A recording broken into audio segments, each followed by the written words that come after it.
Halo Sobat Cakap, kembali lagi bersama saya Cecilia Ong di Cakap Blitz dalam episode yang ke-12. Dan hari ini kita akan mendeliver mengenai navigasi karir kiat Women Leadership dari Shinta Kamdani.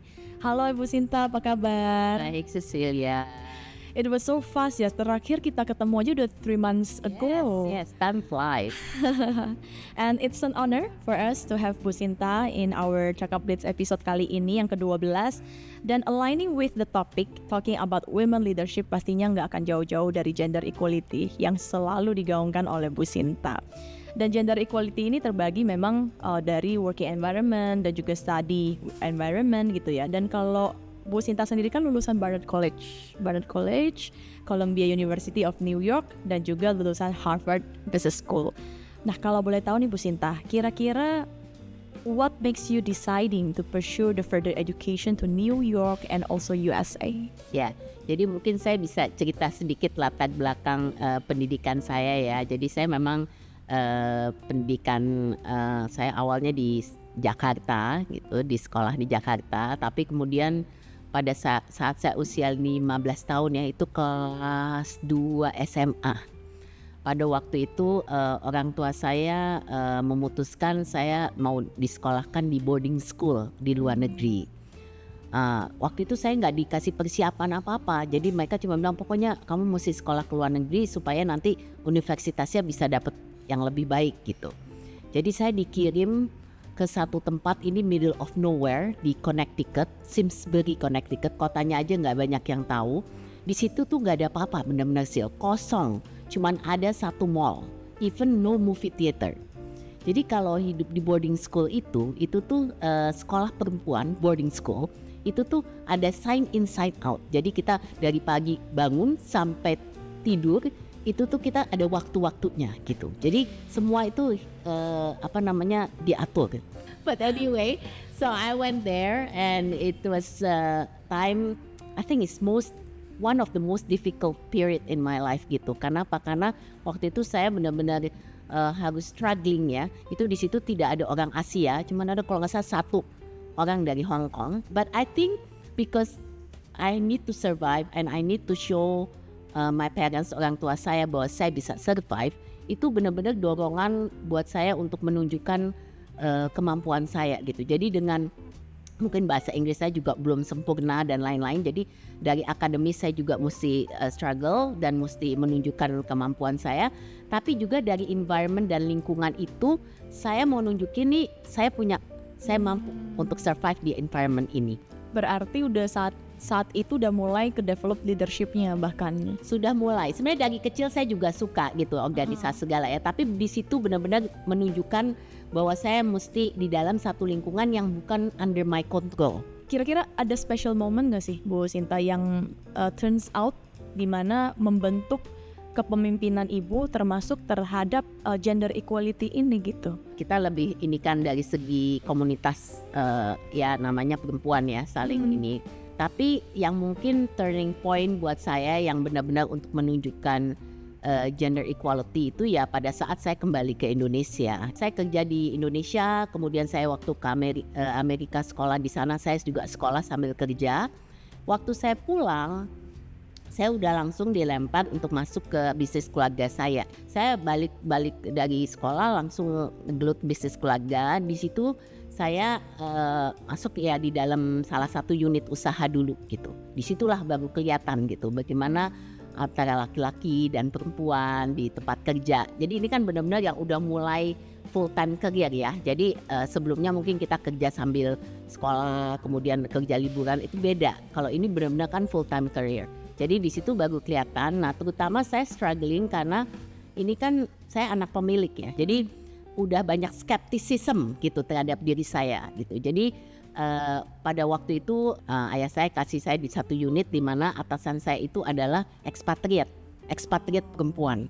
So she's actually a very good mentor for me at the beginning karena orangnya keras dan dia nggak peduli nih anaknya owner siapa, pokoknya you have to follow it. Nah disitulah saya benar-benar belajar dan saya mulai melihat bagaimana kepemimpinan perempuan gitu melalui dia itu tuh bisa dilakukan gitu di dalam banyak sekali pekerjaan yang banyak didominasi laki-laki. Berarti job desk pertama apakah berarti tadi di choose by parents kah for Bu Sinta atau pekerjaan sales itu membawa kita untuk mengenal begitu banyak pihak dan learning how to convince other people to buy something gitu ya. Jadi itu mungkin saya mulai karir yang paling bawah, dari situ kemudian saya mulai bisa dari jenjang karirnya bisa dipromosi, jadi kemudian jadi masuk ke marketing, masuk ke baru naik lah di career ladder gitu. Saya kebetulan juga menangani salah satunya ada namanya direct selling gitu ya. Direct selling itu apa?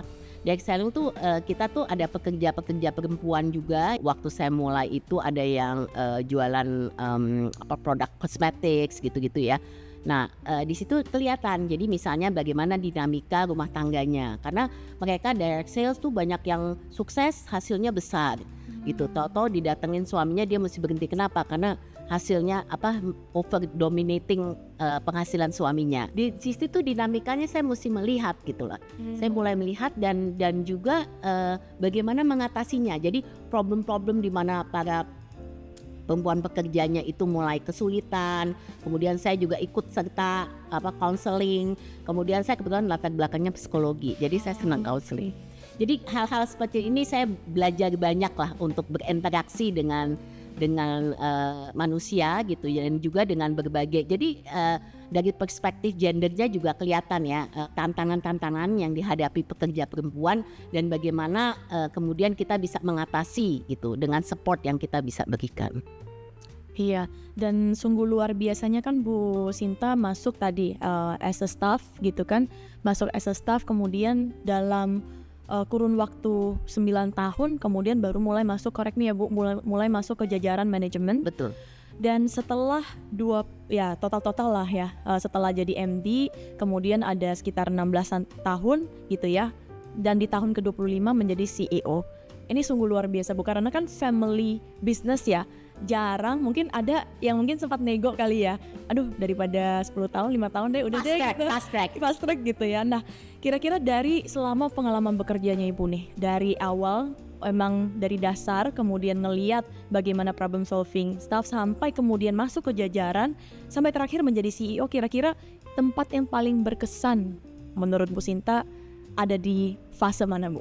Jadi menurut saya setiap fase itu ada daya tarik sendiri gitu. Karena makanya saya percaya, dan ini saya inikan ke anak-anak saya juga, harus melalui fase itu gitu. Karena kalau enggak kita nggak bisa, kita sebelum jadi pemimpin kita harus tahu nih gimana caranya jadi pekerja. Kalau kita langsung kalau jadi pemimpin kita nggak pernah belajar kan gimana sih rasanya untuk memimpin orang-orang ini gitu. Benar. Kalau sebelumnya kita nggak pernah lalui proses itu. Jadi menurut saya setiap fase itu penting dan harus dilalui. Jadi itu juga dari segi skill kita kan juga nggak berarti semua sama gitu.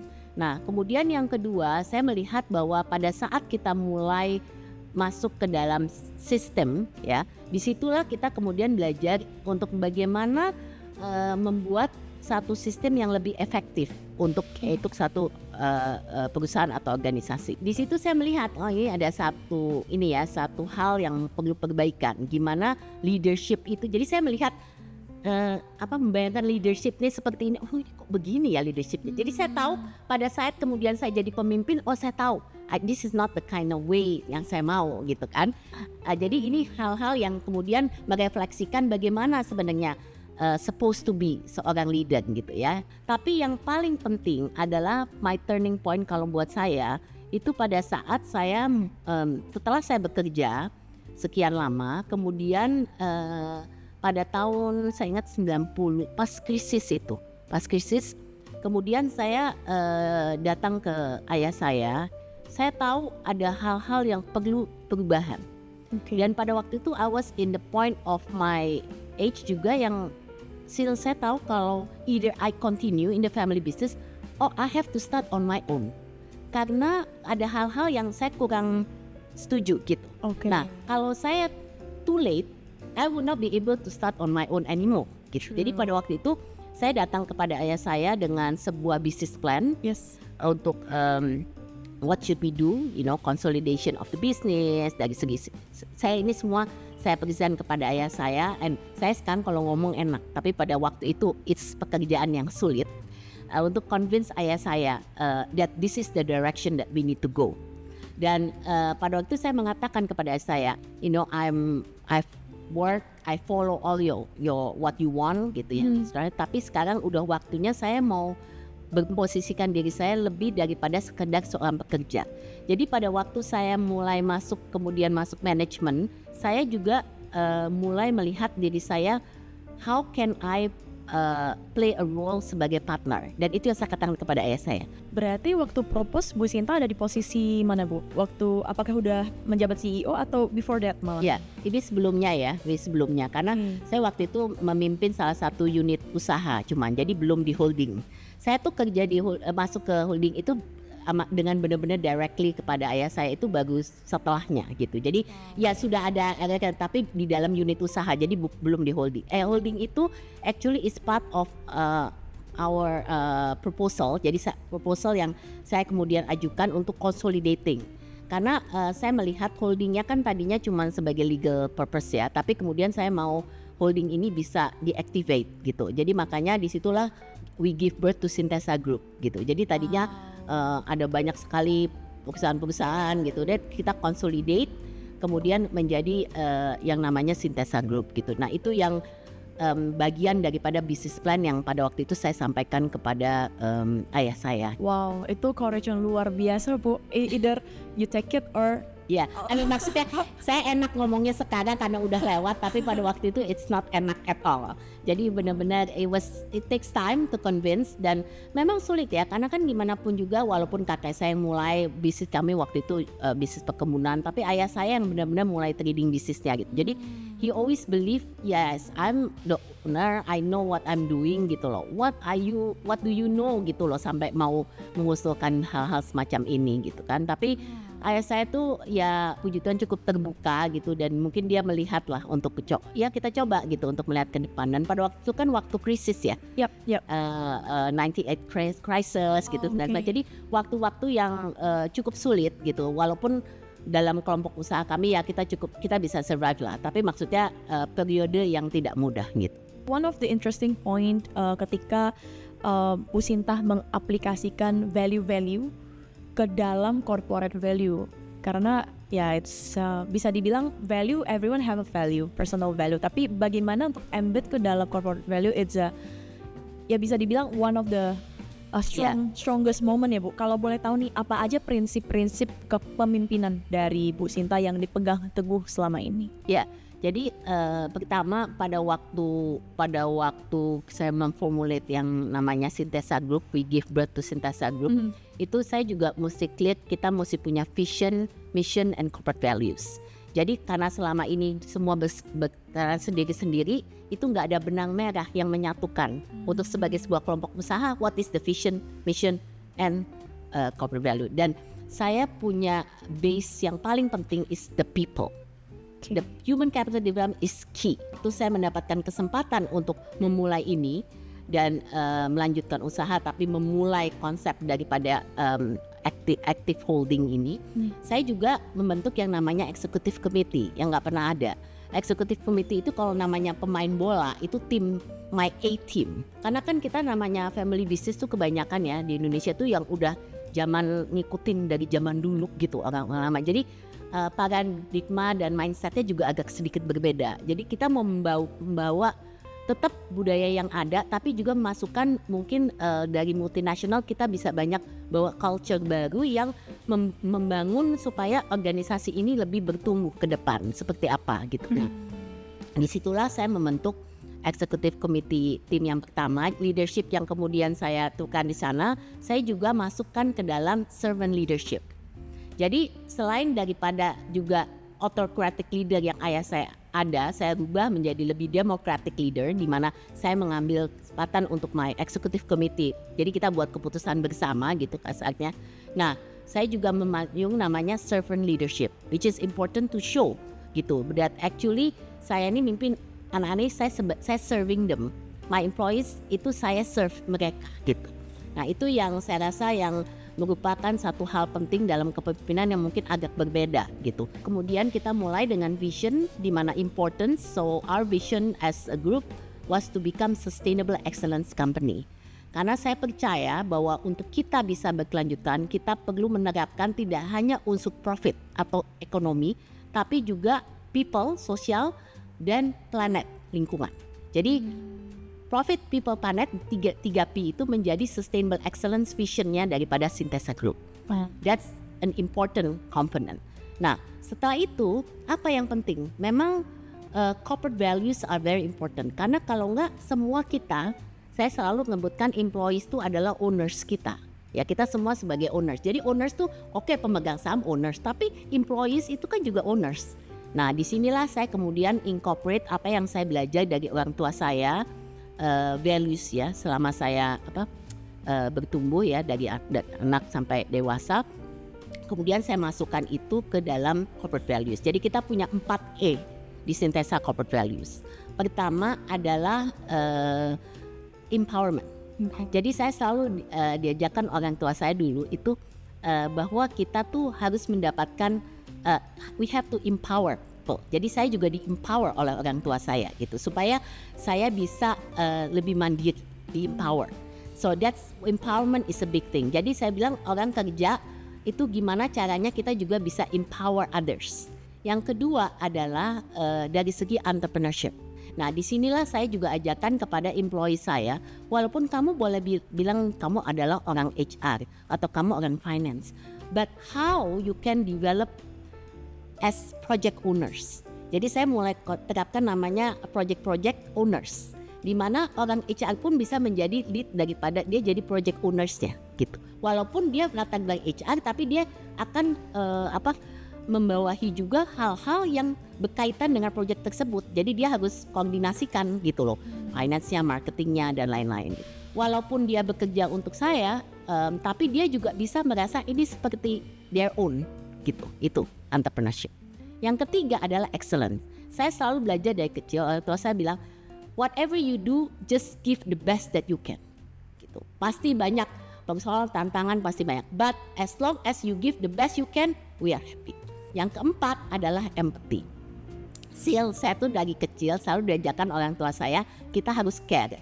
Ya tentu saja keluarga kita care satu, tapi juga dengan lingkungan kita.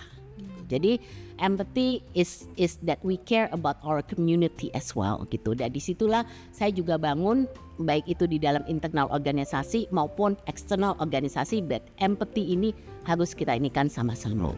Jadi kita jangan lihat cuma dari segi financial dan bottom line performance, tapi juga melihat apakah values kita itu diterapkan oleh para karyawan kita. Wow, that's a huge transformation yang udah dari awalnya kemudian ada servant leadership, terus kemudian dengan corporate values, dan Bu Sinta sendiri sebagai women leader, aku bisa bilang not a common women leader, tapi yang selalu memecahkan beberapa rekor ya. Contoh salah satu sebagai ketua umum Apindo, sebagai women leader pertama gitu ya di Apindo. Nah, mungkin would like to know suka dukanya apa, Bu? Jadi Apindo itu organisasi tertua di Indonesia, 73 tahun. Saya baru dikukuhkan itu dipilih tahun lalu ya. Setelah 73 tahun akhirnya ada perempuan yang memimpin Apindo.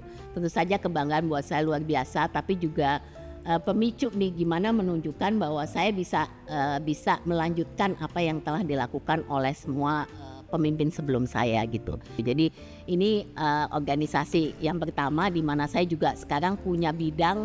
Jadi kan di Apindo tuh banyak bidang ya. Ada bidang khusus yang namanya SDG. SDG, karena saya benar-benar promoting SDG. Jadi sekarang ada bidang SDG, jadi tidak hanya sustainability, tapi juga urusan yang berhubungan dengan women empowerment dan lain-lain gitu. Jadi kita ada bagian khusus untuk itu. Keren.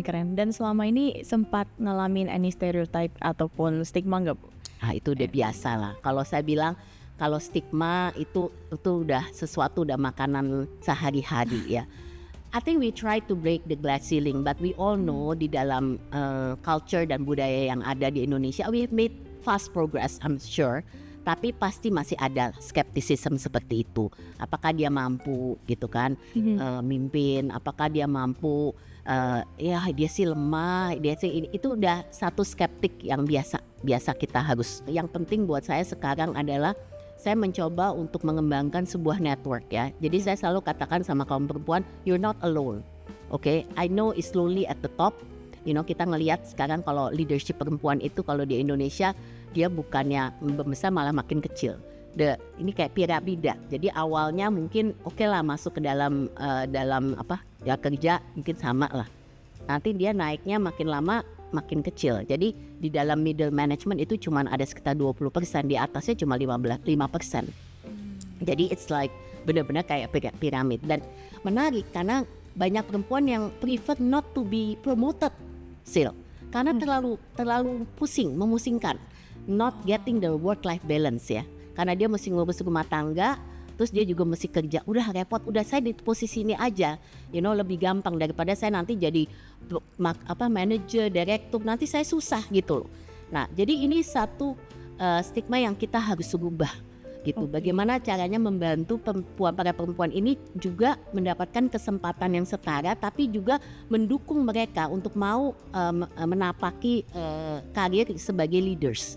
Jadi kepemimpinan perempuan itu adalah big issues di Indonesia. Berarti it's another, bisa dibilang another issue, it's a matter of the choice juga.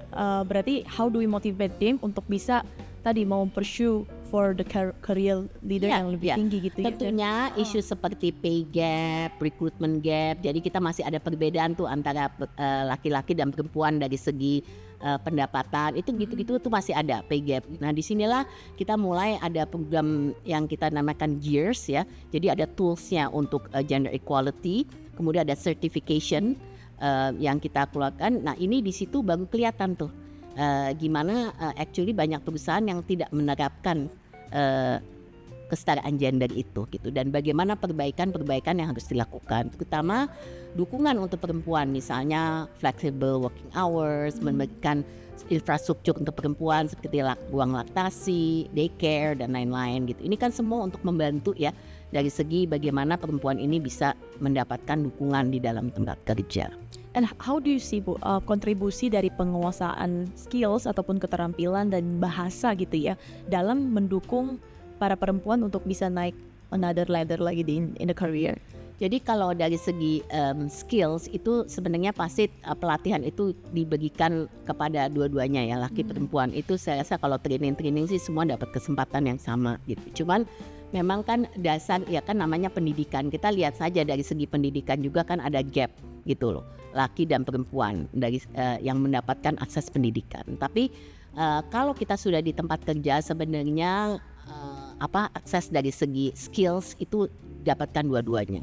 Yang jadi masalah lebih dari segi kalau kita develop yang namanya UMKM perempuan. Karena disitulah skill yang sangat berbeda kalau kita mulai dari sebuah usaha. Jadi kelihatan banget gapnya bahwa perempuan itu punya masalah, masih banyak masalah dari segi kapasitas. Yang sederhana aja kayak bookkeeping, accounting itu banyak masalah gitu. Jadi dalam program-program yang kami lakukan di Apindo juga kita kan banyak melakukan pelatihan-pelatihan ya. Itu di situ kelihatan bahwa kalau untuk pengembangan UMKM tuh masih ada gap yang cukup signifikan.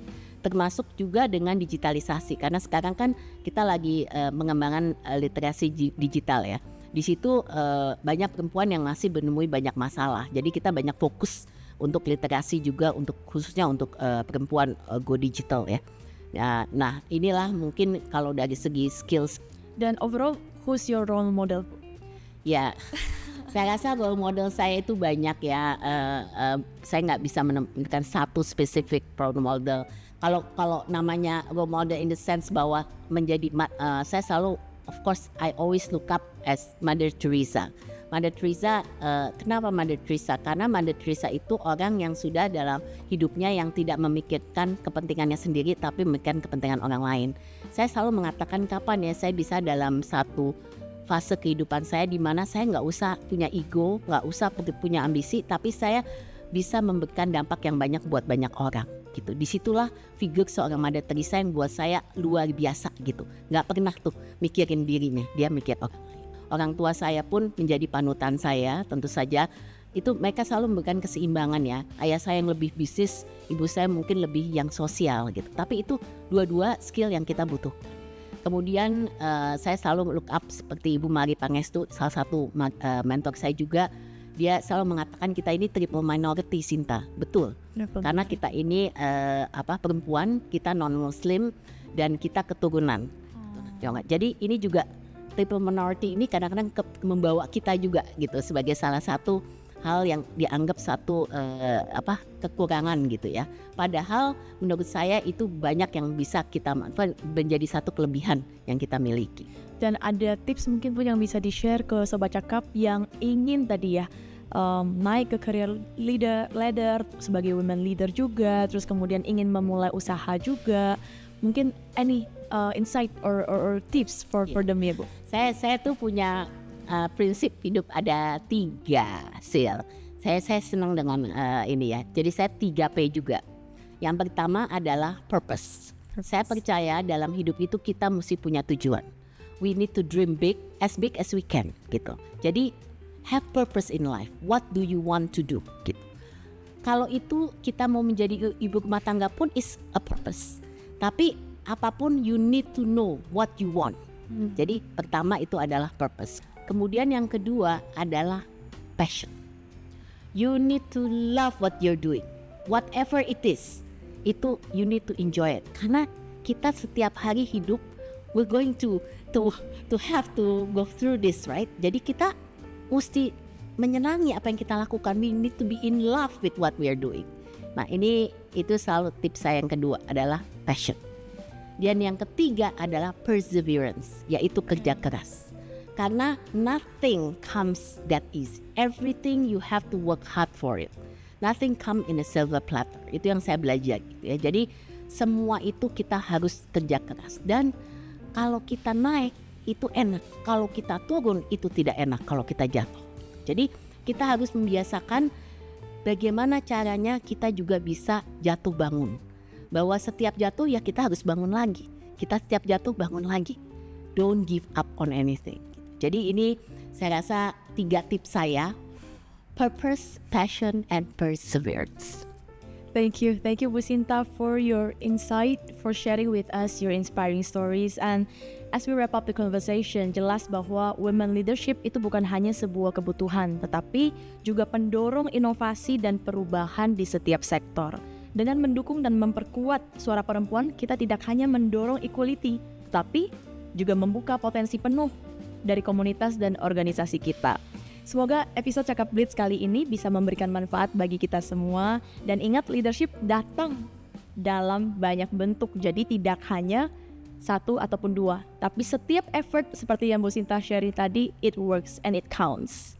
Terima kasih telah bergabung dengan kami di Cakap Blitz. Saya Cecilia Ong pamit undur diri. Sampai jumpa di lain waktu dan kita teruskan untuk menginspirasi satu sama lain untuk memimpin dengan berani. Terima kasih Bu Sinta. Terima kasih Sil. Siapa cakap, dia dapat. Siapa cakap, dia dapat.